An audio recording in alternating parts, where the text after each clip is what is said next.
Oke, baik. Eh, Mungkin bisa langsung saja ya dimulai untuk kelompok satu menyampaikan apa urgensi dari hasil observasi di pertemuan sebelumnya. Silakan. Oke Pak, saya mewakili dari kelompok satu. eh Mungkin saya di sini mewakili teman-teman saya, tapi kalau teman-teman saya nanti ada yang mau nambahin, dipersilakan. Kalau di sini saya konteksnya itu teknologi yang dipakai itu augmented reality. Yang kemarin itu case-nya ada di SMA Negeri 1 Duku Puntang. Untuk urgensinya, yang setelah kita analisis ini memang sangat penting karena kebetulan di sekolah itu dengan adanya penerapan teknologi ini tuh menjawab beberapa tantangan di sekolah itu yang banyak masih banyak menggunakan proses belajar yang sifatnya konvensional, cenderung kurang memanfaatkan teknologi dan tidak interaktif. Dengan adanya teknologi AR ini dapat menarik perhatian siswa, juga siswa-siswa juga mendapatkan pengalaman belajar baru melalui teknologi ini yang sifatnya visual dan kontekstual, sehingga materi pelajaran yang tadinya abstrak menjadi lebih mudah dipahami. Selain itu juga memang teknologi ini juga mampu memotivasi serta serta interaktivitas siswa dalam kegiatan belajar yang sebelumnya mungkin masih pasif. Itu yang pertama. Kalau yang kedua itu ada urgensi selanjutnya mendorong kita sebagai guru berinovasi dalam metode pembelajaran, menyesuaikan diri dengan teknologi yang ada. Karena memang augmented reality ini eh, sesuai lah dengan perkembangan teknologi di era digital ini. Juga mempersiapkan siswa menghadapi tantangan abad ke-21. Jadi walaupun dengan segala keterbatasan infrastruktur digital yang ada di SMA Negeri 1 Duku Puntang ini masih perlu ditingkatkan, tapi dengan adanya penerapan teknologi pembelajaran seperti augmented reality dapat menjadi langkah awal maju untuk eh, ini sekolah ini. Mungkin yang lain ada yang mau menambahkan nggak?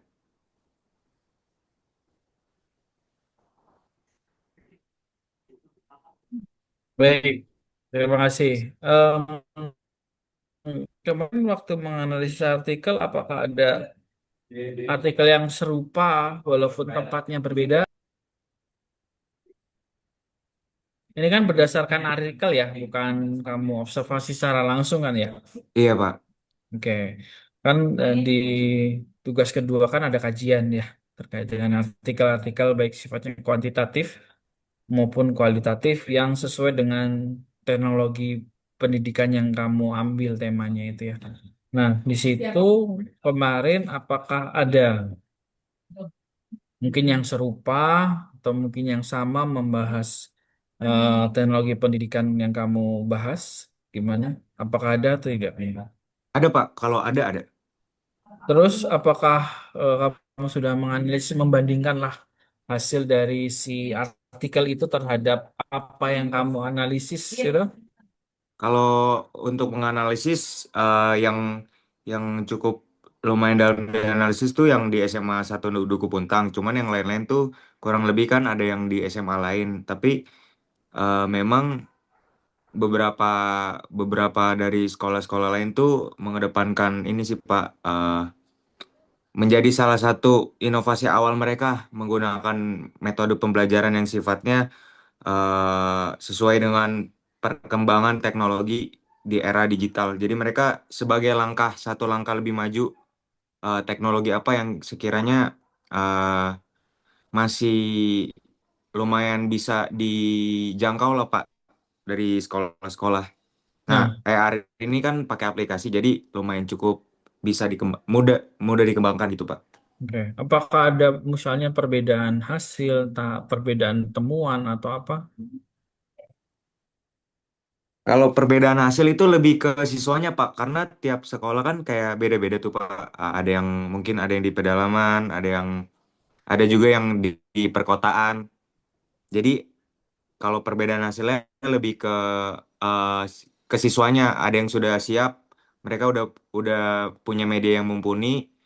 Terus kalau yang di sekolah-sekolah pedalaman, mungkin nggak semua siswa punya media yang mumpuni gitu, Pak.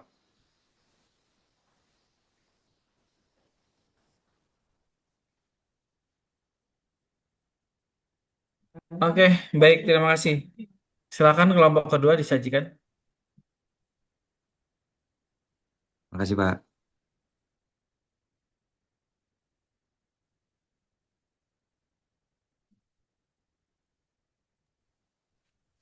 Izin mempresentasikan hasil dari diskusi kelompok 2 terkait eh, aplikasi Moodle.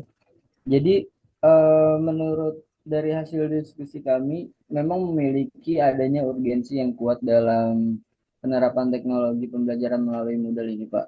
Nah, terutama ketika dikaitkan dengan konsep experiential learning, melalui model ini proses belajar itu menjadi lebih fleksibel dan interaktif. Nah, yang mana siswa ini bisa belajar secara mandiri kapan saja dan di mana saja, tanpa harus selalu bertatap muka langsung Nah, di dalam model ada berbagai fitur seperti kuis, forum diskusi, assignment, dan feedback yang membuat siswa itu menjadi bisa berpartisipasi secara aktif, berinteraksi, sekaligus merefleksikan pengalaman belajarnya. Nah, kalau dari sisi gurunya, model ini juga sangat membantu karena dapat memantau perkembangan siswa secara real time. Kemudian guru juga bisa melihat siapa saja yang aktif dan bagaimana kemajuan tiap siswa dan memberikan umpan balik dengan cepat. Nah, hal ini membuat proses refleksi dan evaluasi dalam experiential learning jadi jauh lebih efektif.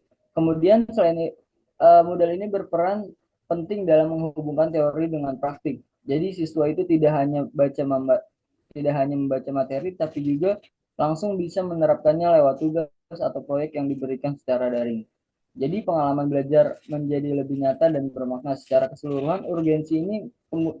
Urgensi penggunaan model ini terletak pada kemampuannya untuk meningkatkan keterlibatan siswa, mendukung kolaborasi, serta memudahkan guru dalam mengelola dan mengevaluasi proses belajar.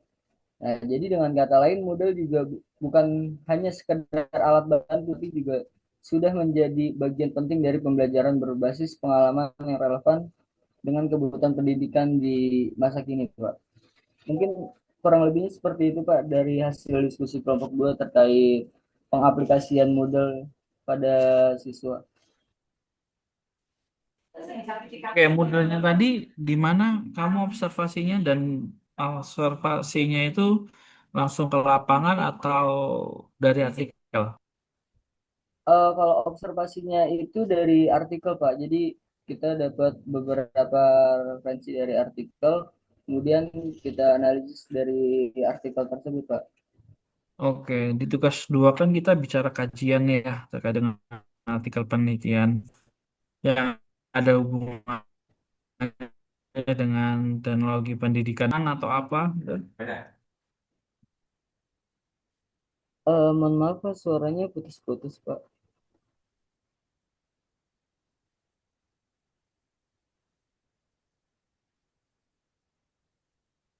Apa kira-kira temuannya?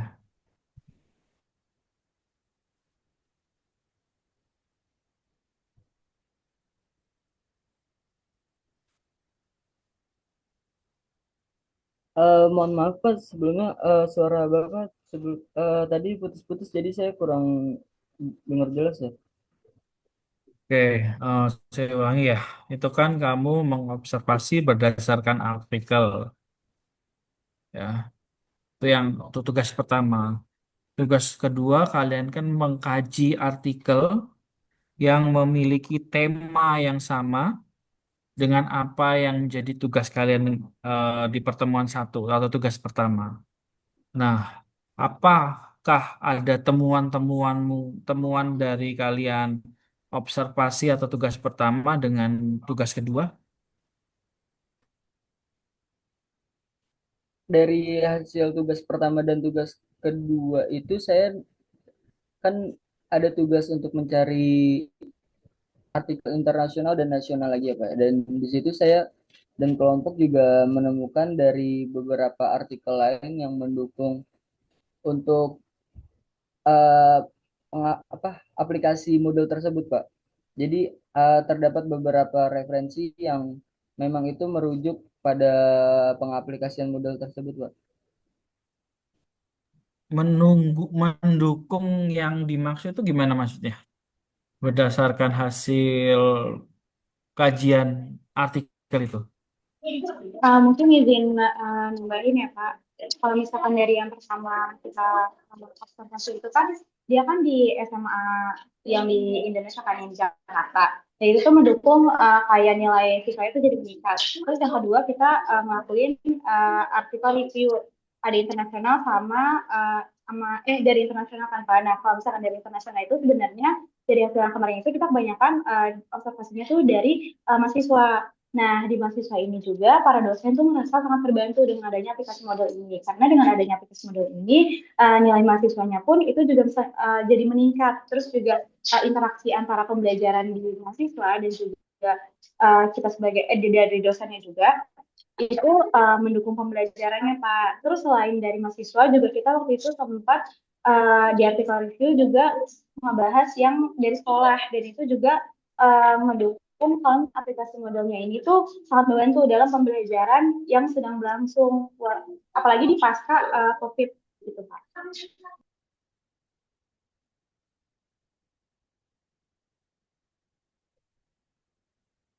Baik, terima kasih Kayla atas pemaparannya ya. Oke, terima kasih. Kita lanjutkan kelompok ketiga, silakan. Oke, baik. Perkenalkan, nama saya Anissa. Saya program dari kelompok 3.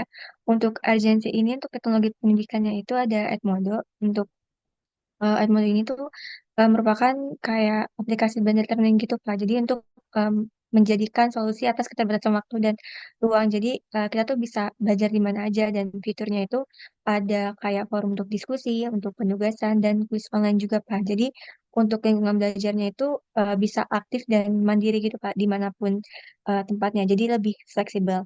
Nah, untuk penerapannya ini tuh yang tadi sudah diberitahu juga ya, kalau misalnya ini tuh memungkinkan siswa gitu untuk belajar kapan aja dan di mana aja. Jadi nggak cuman mengandalkan pada saat mereka jam sekolah aja, tapi juga mereka bisa kapanpun gitu. Kalau misalnya mereka mau belajar. Terus juga dari segi gurunya itu, gurunya tuh juga jadi memiliki peran yang baru juga Pak sebagai fasilitator yang memanfaatkan media digital dan meningkatkan kompetensi pedagogik dan literasi digital guru tersebut Pak. Apalagi kan di abad yang ke-21 sekarang ini kan udah apa-apa tuh serba digital dan untuk kurikulum yang sekarang juga kurikulum Merdeka juga membantu gitu sih Pak untuk pembelajaran yang lebih fleksibel. Seperti itu Pak, kurang lebih.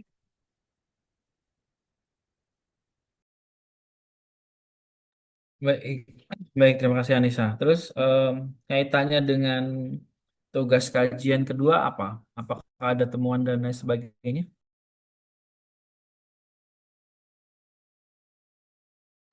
Oke, baik Pak. Untuk yang tugas kedua itu kan yang literatur review gitu ya Pak, yang semua jurnal.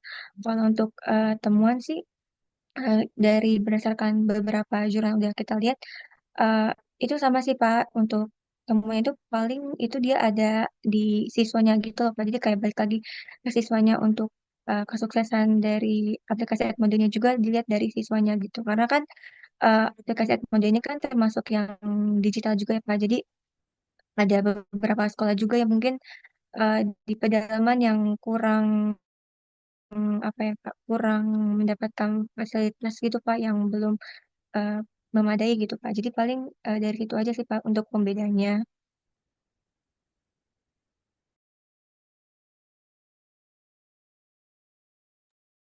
Ada nggak sesuatu yang mendukung?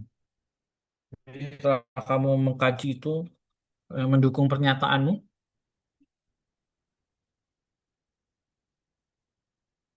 dari urgensi tadi ada nggak?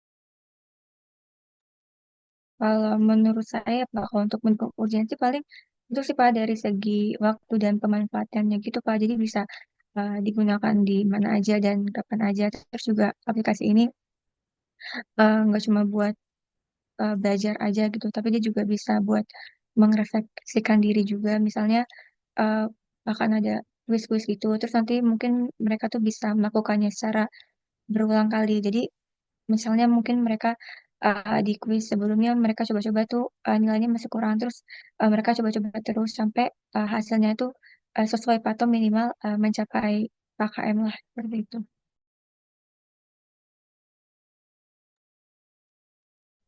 Baik, terima kasih Anissa. Kita next kelompok keempat.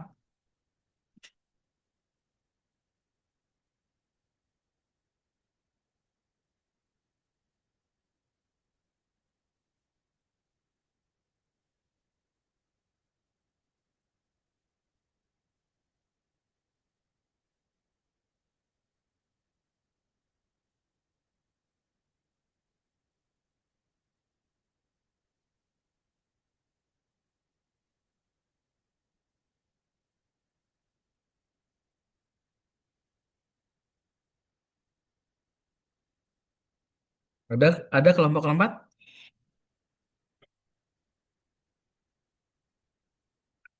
Ada Pak. Jadi studi kasus yang kemarin kelompok kami analisis tuh terkait penggunaan Smart Digital Classroom di SMA Islam Al Azhar dua Pejaten. Terus setelah diskusi diskusi tadi, kelompok kami menemukan urgensinya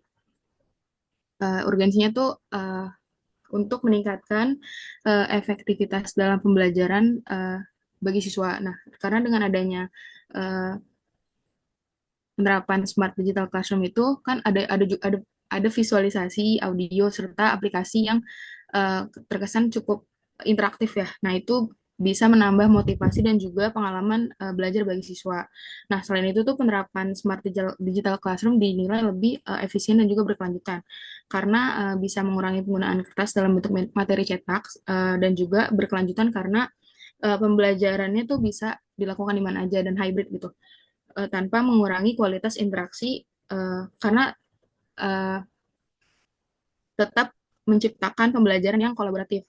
Soalnya itu di dalam penerapannya itu tetap mengadakan diskusi secara online dan juga tetap di dalam pengawasan karena adanya penerapan MDM di aplikasi tersebut di IP tersebut untuk monitoring seperti itu, Pak.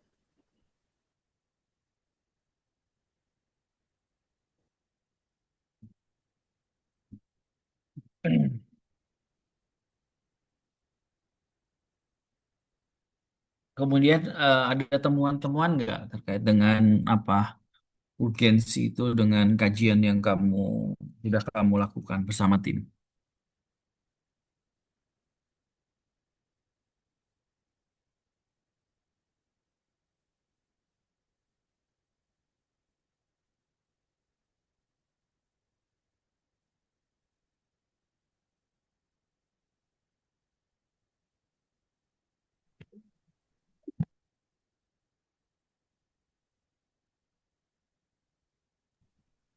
Untuk relevansi kajian dari artikel sama studi kasus yang kita cari itu ada relevansinya Pak karena di apa ya di artikel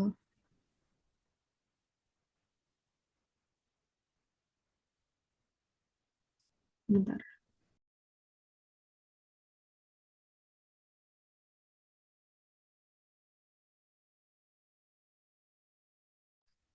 pokoknya di artikel yang kita kaji itu mendeskripsikan bahwa penggunaan iPad dalam kegiatan Smart Digital Classroom tuh bisa berdampak pada motivasi dan juga prestasi siswa.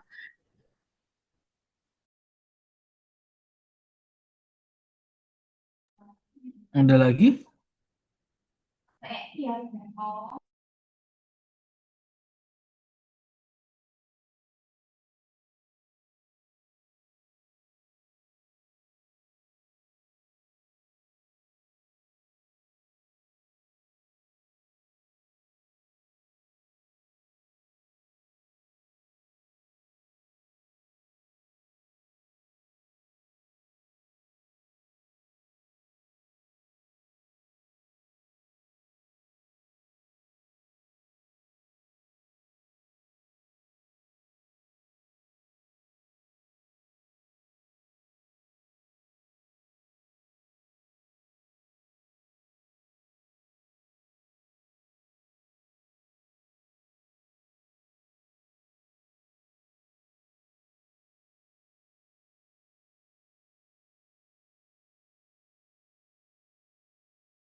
Pak, izin nambahin dari kelompok 4 tadi. Jadi kalau misalkan dari eh, sekolah lain, yaitu sekolah SIS di Palembang, itu terbukti Pak, menunjukkan bahwa iPad itu secara signifikan meningkatkan motivasi siswa dengan mendorong keterlibatan kolaborasi dan pembelajaran yang dipersonalisasi sekaligus meningkatkan hasil akademik melalui peningkatan keterampilan abad ke-21.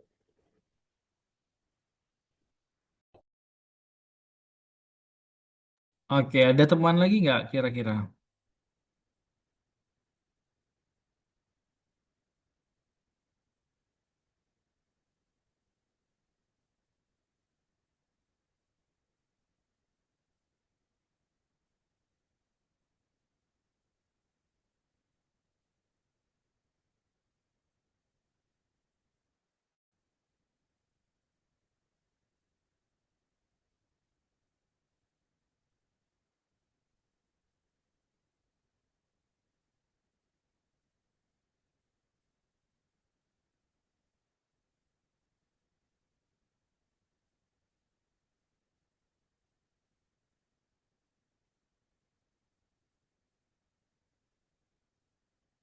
Oke, baik. Jika tidak ada, next kelompok kelima ya berarti ya. Silakan.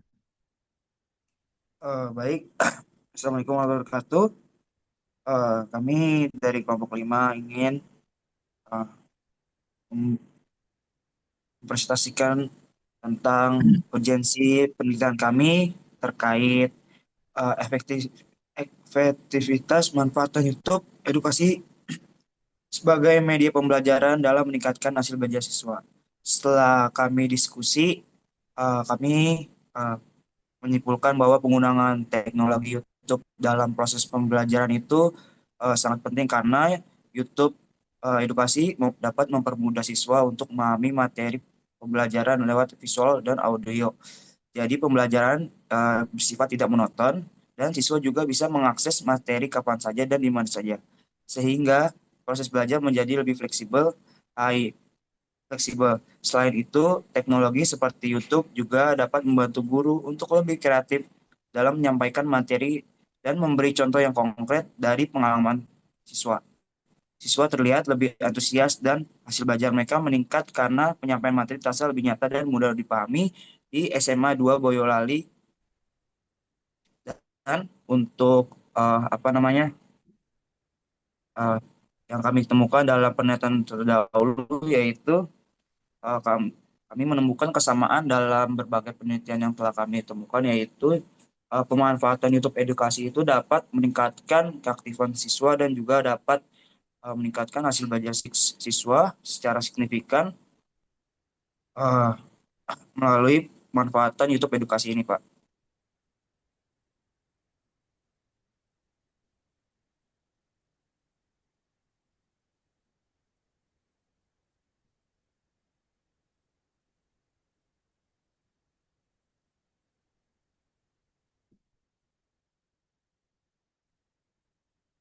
Oke, sudah, Dava. Sudah, Pak. Oke, tadi kan kamu mengobservasi yang teknologi pendidikan di Boyolali ya. Ya, Terus terkait dengan kajian-kajian artikel, apakah ada yang mirip-mirip, apakah ada yang sama mungkin dan lain sebagainya, dan apa temuannya itu sama nggak sesuai dengan apa yang kamu analisis tadi? untuk temuan terdahulu itu kebanyakan mereka mengungkapkan bahwa kalau penggunaan YouTube dalam pembelajaran itu emang benar-benar meningkatkan keaktifan siswa, Pak, terutama bentuk video yang seperti video animasi, video tips-tips cepat, dan juga video-video singkat.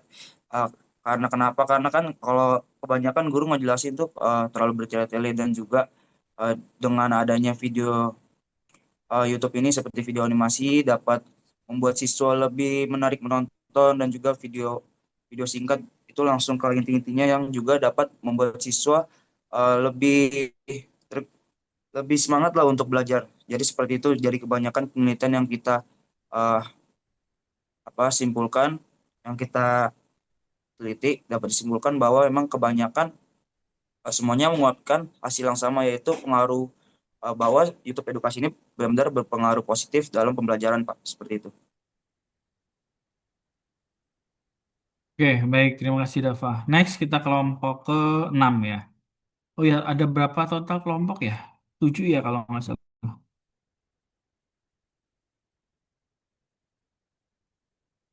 Ada 9 kelompok, Pak. Oh, ada 9. Oke, next silahkan. Izin mewakili dari kelompok 6. Jadi kelompok 6 mengobservasi tentang mobile app learning. Salah satunya itu aplikasi MyBresco yang digunakan di mata pelajaran ekonomi di SMA Brawijaya Smart School.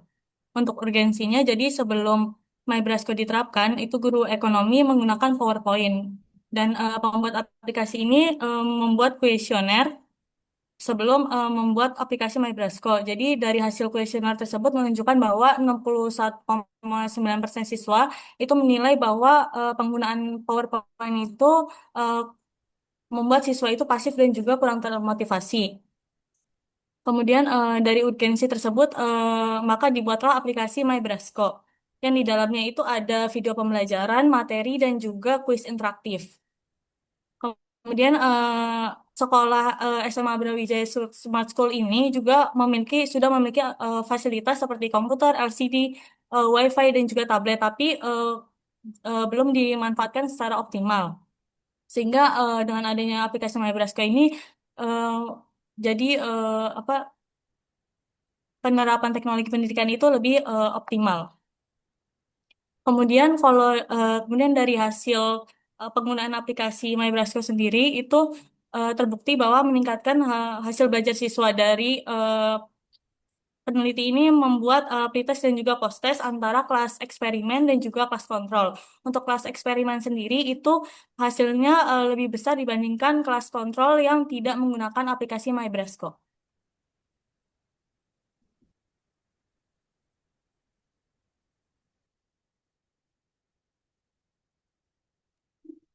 Dan dari urgensinya, Pak. Oke, baik. Nah,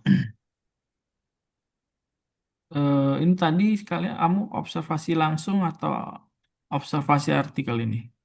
Dari artikel, Pak. Oke. Terus artikel kajiannya bagaimana hasilnya? Oke, kalau dari artikel kajian itu eh, ada beberapa kan kita mengkaji tentang mobile app learning. Jadi ada beberapa aplikasi yang mobile app learning tapi materinya itu beda. Contohnya dari seni itu ada mobile app learning untuk musik, ada juga dari untuk materi bahasa Inggris. Kemudian kalau dari temuannya itu rata-rata dengan adanya mobile app learning itu meningkatkan motivasi siswa. Namun ada juga artikel yang kita temui yang membahas tentang usability dari penggunaan mobile app learning. Nah, dari situ menunjukkan bahwa keberhasilan dari mobile app learning itu tidak hanya ditentukan oleh ketersediaan dari teknologi, tapi juga dari kualitas usability-nya yang ditinjau dari aspek efektivitas, efisiensi, dan juga kepuasan dari siswa atau pengguna aplikasi tersebut. Nah, jadi implikasinya itu bahwa efektivitas dari adanya mobile app learning itu ditentukan dari fitur-fitur yang ada. Contohnya ada artikel yang kita temui bahwa ada ketiadaan fitur interaktif itu menunjukkan bahwa lemahnya menunjukkan bahwa membuat efisiensi dari aplikasi itu jadi berkurang atau lemah. Terus ada juga aplikasi yang memuat banyak iklan itu menurunkan segi kepuasan dari pengguna aplikasinya.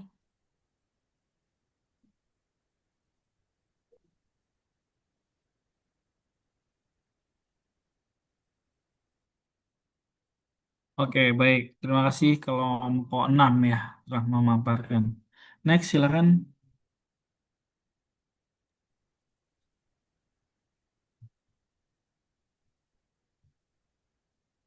Oke, saya akan mewakilkan dari kelompok 7 yang mana itu teknologi pendidikan itu dari metode Padlet.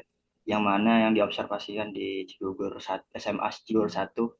Mungkin dari organisasinya itu, dari Padlet itu mungkin banyak, mungkin membantu banget mungkin dari kita bisa berbagai ide, pendapat, atau yang mana hasil kerjanya juga dalam suatu tempat digital yang gampang diakses oleh semua siswa, yang mana juga dari siswa-siswa juga bisa ngasih komentar dan respon secara real time juga.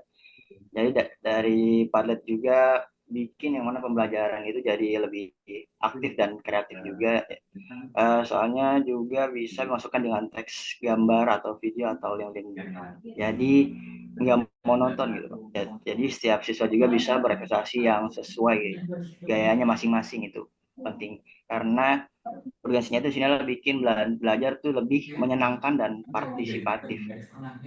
Mungkin dari uh, dan dari lewat Padlet juga juga mengembangin skill dari abad 21 juga, kayak komunikasi digitalnya juga, dan kolaborasi juga, yang mana berpikir kritis juga, dan kreativitas juga, yang mana skill-skill itu penting banget buat dunia kerja sekarang. Mungkin jadi bisa dibilang lewat Padlet juga kita nggak cuma belajar materi, tapi juga siap menghadapi tantangan dunia nyata juga. Ini itu sih Pak. Oke. Terus temuan apa yang kamu bisa sampaikan terkait dengan observasi dan kajian itu sendiri? Mungkin untuk temuannya itu mungkin nggak jauh beda juga ya Pak ya. Untuk Padlet ini juga siswa juga menggunakan Padlet itu juga sebagai juga beraktivitas diskusi juga, atau tugas, atau aplikasi juga, yang mana juga menganggap Padlet ini juga sebagai alat yang mendorong kolaborasinya juga, dan juga serta memfasilitasi pergeseran yang menuju pembelajaran yang lebih berpusat pada siswanya juga Pak. Jadi juga Padlet ini itu mampu juga meningkatkan kepercayaan diri siswa juga, siswa yang pemalu untuk berpartisipasi dan berbagi idenya gitu Pak.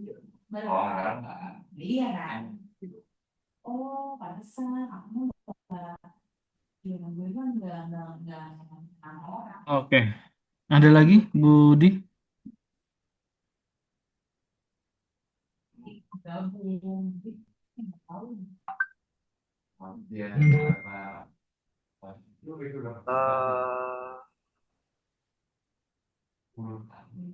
Mungkin itu saja sih Pak. Oke, terima kasih, Budi. Next, silahkan.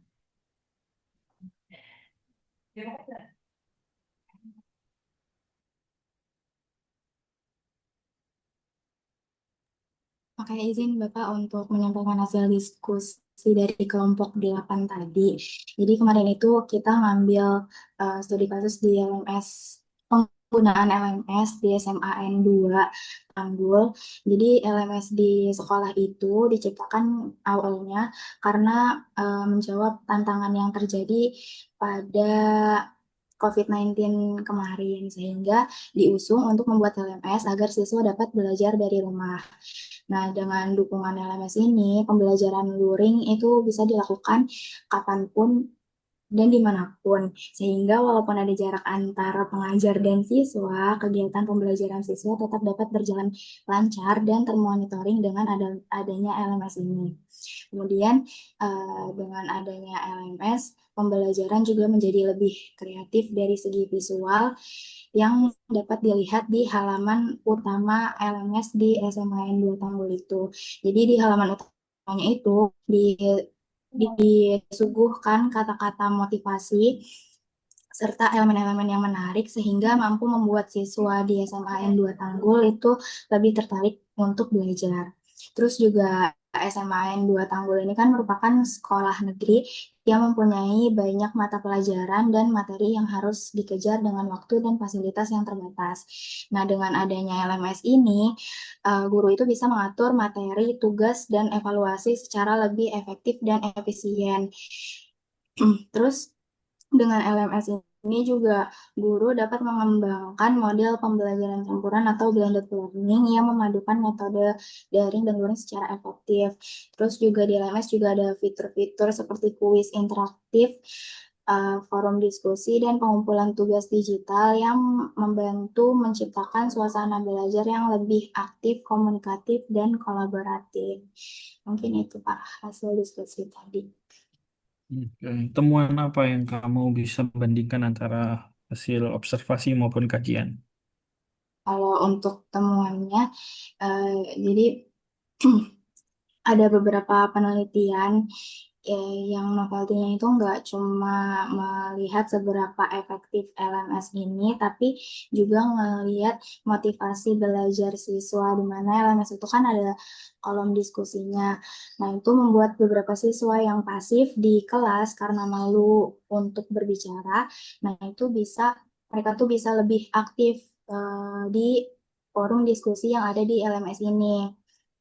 Terus habis itu ada beberapa artikel itu juga menunjukkan LMS itu mendukung prinsip dasar teknologi pendidikan ya seperti efisiensi, efektivitas dan kemandirian belajar siswa. Terus juga beberapa artikel menegaskan bahwa LMS itu merupakan implementasi langsung dari teknologi pendidikan karena dapat mengelola dan memfasilitasi proses pembelajaran.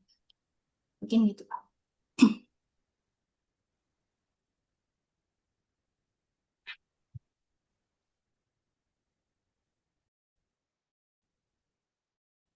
Baik, terima kasih, Amelia.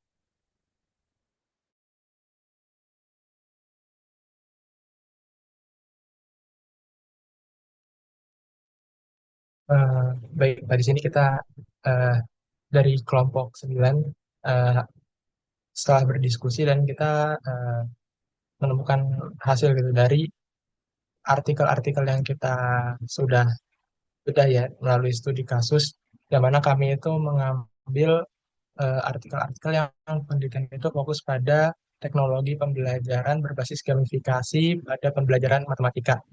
Jadi di sini latar belakang masalahnya itu yang kita ambil bahwa eh, permasalahan mengenai pembelajaran di matematika itu sangat umum dijumpai di jenjang pendidikan SD, SMP maupun SMA, bahwa pembelajaran di tingkat tersebut itu cenderung masih tradisional, yang mana lebih mengandalkan ceramah dan juga penggunaan buku teks dalam pembelajarannya oleh sang guru.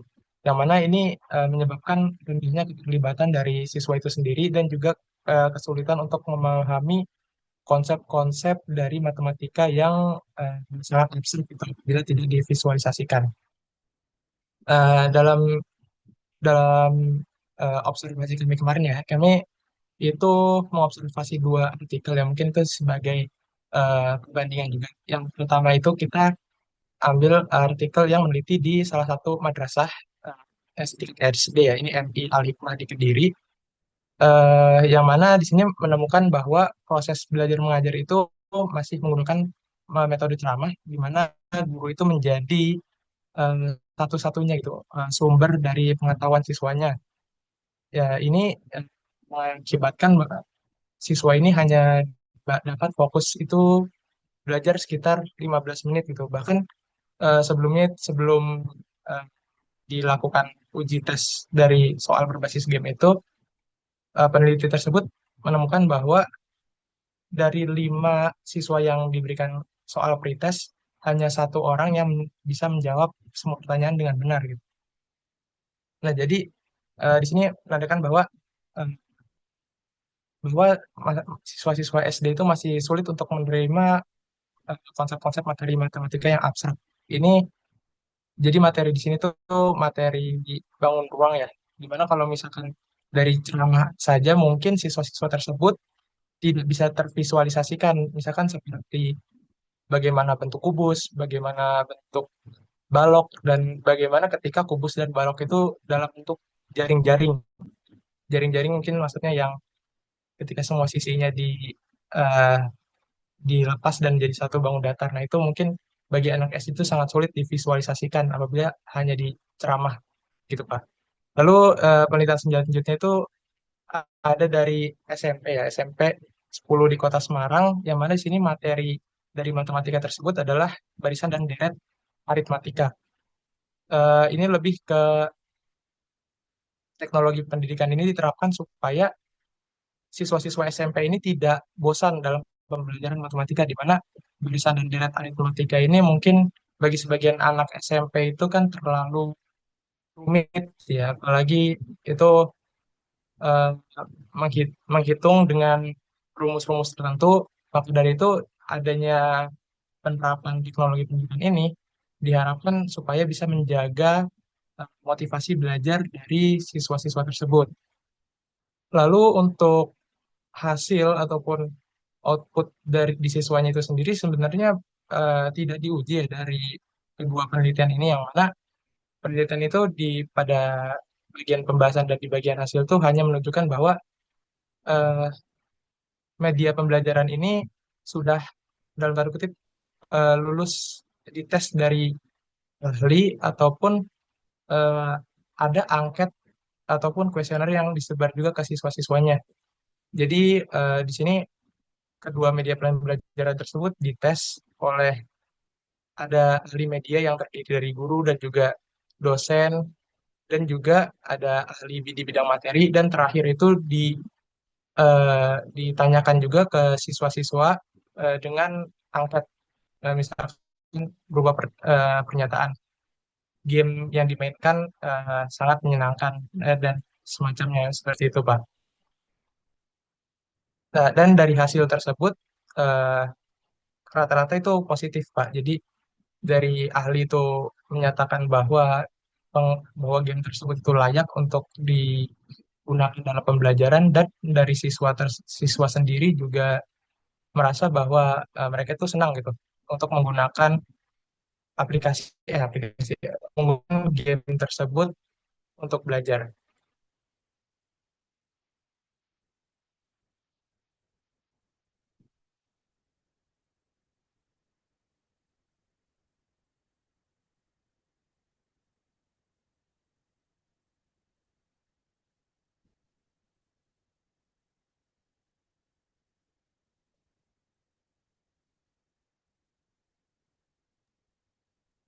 Oke, sebentar Pandu ya.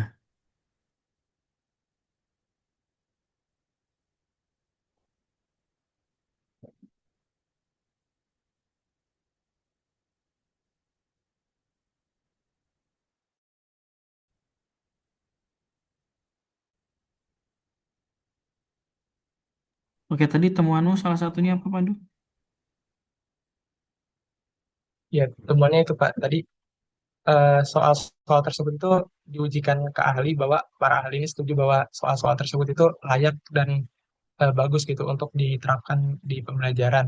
Dan dari soal-soal tersebut juga diuji cobakan juga ke siswa-siswanya.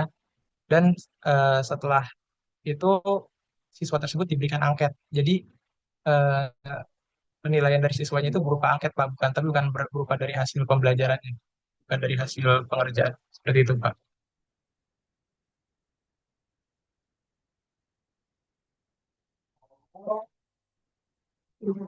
Oke, baik, terima kasih. Oke, next silakan.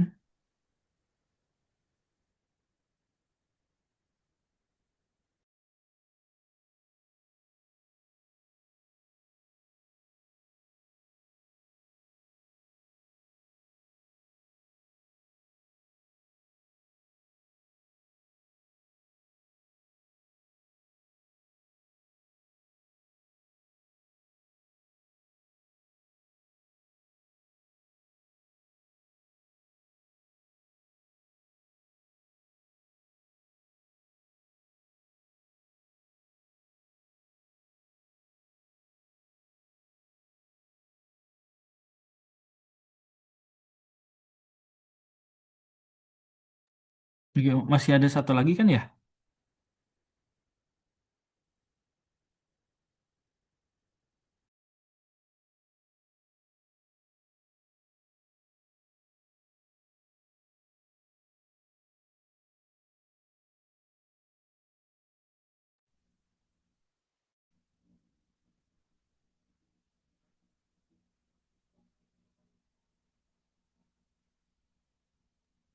Mana kelompoknya? sudah semua Bapak. Gimana? Sudah semua Bapak kelompoknya. Oke, direspon ya. Tadi saya tanya diem aja.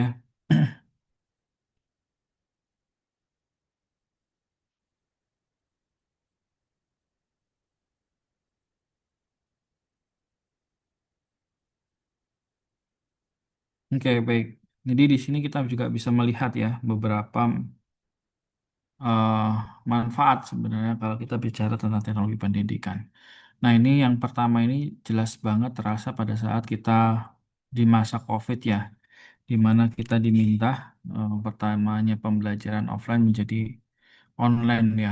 Jadi semua pembelajaran sifatnya online, baik yang tempatnya masih belum menggunakan teknologi pun bisa memanfaatkan teknologi apapun dalam kegiatan pembelajaran. Salah satu contohnya di SMP pada saat itu jadi tempat penelitian saya juga yang menggunakan grup WA, salah satu teknologi pendidikan yang digunakan. Selain itu juga menggunakan Google Classroom pada saat proses pembelajaran. Nah, itu menarik banget sebenarnya itu menjadi salah satu revolusi pembelajaran. Cuman lambat laut ke sini kok kembali ke konvensional lagi ya. Next, yang kedua ada pembelajaran yang sifatnya personalisasi karena itu sifatnya bisa individu, bisa menyesuaikan, maka itu memang lebih tepat. Jadi ada beberapa gaya belajar yang dimiliki oleh peserta didik, yang dimana gaya belajar itu tentu saja bisa uh, disesuaikan ya, disesuaikan dengan teknologi pendidikan itu sendiri. Terus memperluas akses pendidikan, jadi kita sekarang bisa banget ya, bahkan di perguruan tinggi pun kalian juga bisa ikut perkuliahan di kampus lain ya. Artinya itu akses pendidikan akan semakin luas. Kalau di UNJ sendiri ada istilah MOOC ya. Jadi orang luar pun yang bukan mahasiswa UNJ bisa juga ikut dalam kegiatan pembelajaran itu sendiri. Next, kolaborasi tanpa batas di sini tentu saja ya. Jadi seperti contohnya besok ada kegiatan praktisi gitu ya dari Jerman, artinya di situ eh, bisa berkolaborasi tanpa batas dengan menggunakan teknologi pendidikan. Bahkan sebagian besar kita juga dilaksanakan secara offline maupun online. Bahkan di prodi-prodi kita, gitu ya, beberapa bulan lalu juga mengadakan seminar internasional ya. Itu salah satu bentuk kolaborasi tanpa batas menggunakan teknologi pendidikan. Yang keempat, efisiensi dan efektivitas. Itu tadi sudah disampaikan oleh teman kalian di kapanpun, dimanapun kita bisa menggunakan teknologi pendidikan itu sendiri.